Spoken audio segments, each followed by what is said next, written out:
আমাদের প্রায় অনেকেরই চার চাকার গাড়ি কেনার ইচ্ছা থাকে। এই কারণে আমরা ব্যাংক থেকে লোন নিয়ে থাকি। বিভিন্ন ব্যাংক বিভিন্ন সুদের হারে লোন দিয়ে থাকে। এবার জেনে নেওয়া যাক এসবিআই থেকে ৮ লক্ষ টাকা লোন নিলে কত টাকা ইএমআই এবং কত টাকা সুদ দিতে হবে। স্টেট ব্যাংক অফ ইন্ডিয়া গাড়ির লোন দিয়ে থাকে। এবার আপনিও লোন নিয়ে নিজের স্বপ্ন পূরণ করতে পারবেন। মূলত স্টেট ব্যাংক অফ ইন্ডিয়া গাড়ির লোনের ক্ষেত্রে 9.05% থেকে 10% সুদ অফার করে।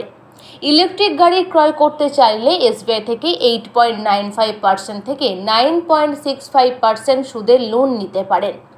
স্টেট ব্যাংক অফ ইন্ডিয়া থেকে 9.05% সুদের হারে 5 বছরের জন্য 8 লক্ষ টাকা লোন নিলে মাসিক ইএমআই হবে 16,626 টাকা। এই ক্ষেত্রে আপনাকে সুদ দিতে হবে মোট 1,97,566 টাকা। এসবিআই থেকে 8 লক্ষ টাকার ইলেকট্রিক গাড়ির জন্য 8.95% হারে 5 বছরের জন্য লোন নিলে মাসিক ইএমআই হবে 16,587 টাকা। এই ক্ষেত্রে সুদ হিসাবে দিতে হবে মোট 1,97,237 টাকা। Bureau report, PB news. আপনার কি ফ্ল্যাট দরকার? চলে আসুন রয়্যাল কনস্ট্রাকশনে।